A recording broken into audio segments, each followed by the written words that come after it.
You know, there are American heroes who don't like this idea.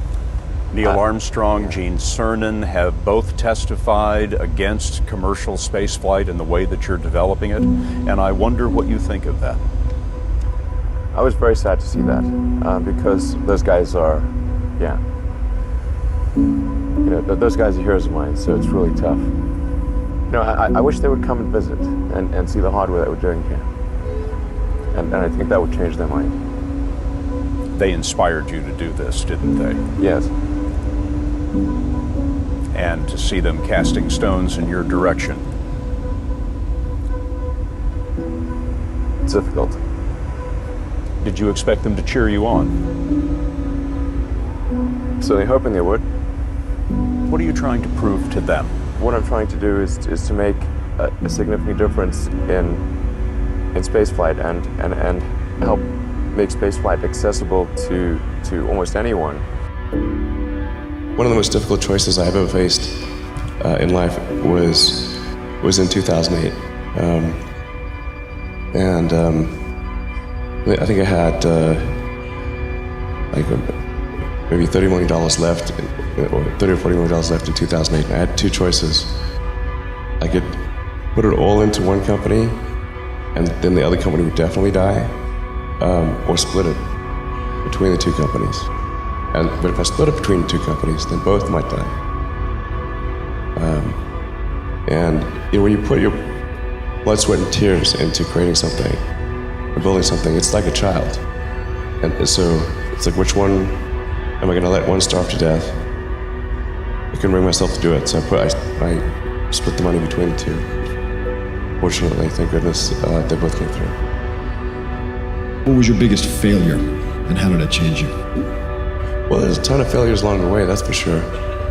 As I said, for SpaceX, the first 3 launches failed, and we actually were just barely able to scrape together enough parts and money to do the 4th launch. If that 4th launch had failed, we would have been dead. So multiple failures along the way. I tried very hard to get the right expertise in for SpaceX. I tried hard to find a great chief engineer for the rocket, but the good chief engineers wouldn't join, and the bad ones, well, there was no point in hiring them. So I ended up being chief engineer of the rocket. So if I could have found somebody better, then we would have maybe had less than 3 failures. That 3rd failure in a row, did you think, I need to pack this in? Never. Why not? I don't ever give up.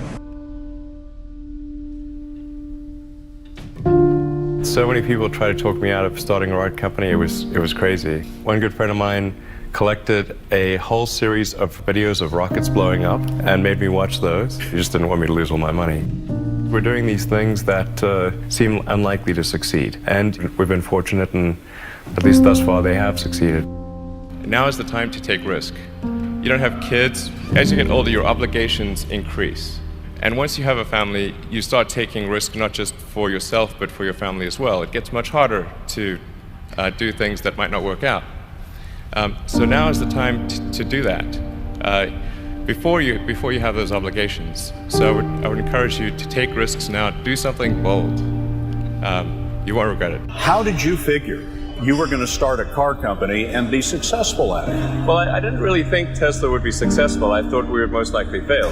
But I thought that we at least could address the false perception that people had that an electric car had to be ugly and slow and boring like a golf cart. But you say you didn't expect the company to be successful, then why try? If something's important enough, you should try, even if the probable outcome is failure. Or how do you think about making a decision when everyone tells you this is a crazy idea? Or where do you get the internal strength to do that? Well, first of all, I'd say I actually think I feel fear quite strongly. So it's not as though I just have the absence of fear. I feel it quite strongly. But there are just times when something is important enough, you believe in it enough, that you do it in spite of the fear. I think about what technology solution is necessary in order to achieve the particular goal, and then try to make as much progress in that direction as possible. I think being a multi-planet species and being out there among the stars is important for the long-term survival of humanity, And that's one reason. But then the part that I find personally most motivating is that it creates a sense of adventure, and it makes people excited about the future. If you consider two futures, one where we are forever confined to Earth until eventually something terrible happens, or another future where we are out there on many planets, maybe even going beyond the solar system, I think that second version is incredibly exciting and inspiring, and there need to be reasons to get up in the morning. Life can't just be about solving problems. Otherwise, what's the point? There's got to be things that people find inspiring and make life worth living.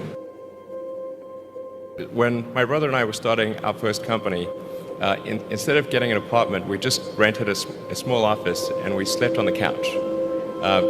And we showered at the YMCA, and we're so hot up we had one computer, so the website was up during the day, and I was coding at night, 7 days a week, all the time. And I sort of briefly had a girlfriend in that period, and in order to be with me, she had to sleep in the office. So work hard, like every waking hour. That's the thing I would say, particularly if you're starting a company. Whatever area that you get into, given that even if you're the best, there's always a chance of failure. So I think it's important that you really like whatever you're doing. If you don't like it, life is too short. If you like what you're doing, you think about it even when you're not working. It's something that your mind is drawn to. And if you don't like it, you just really can't make it work, I think.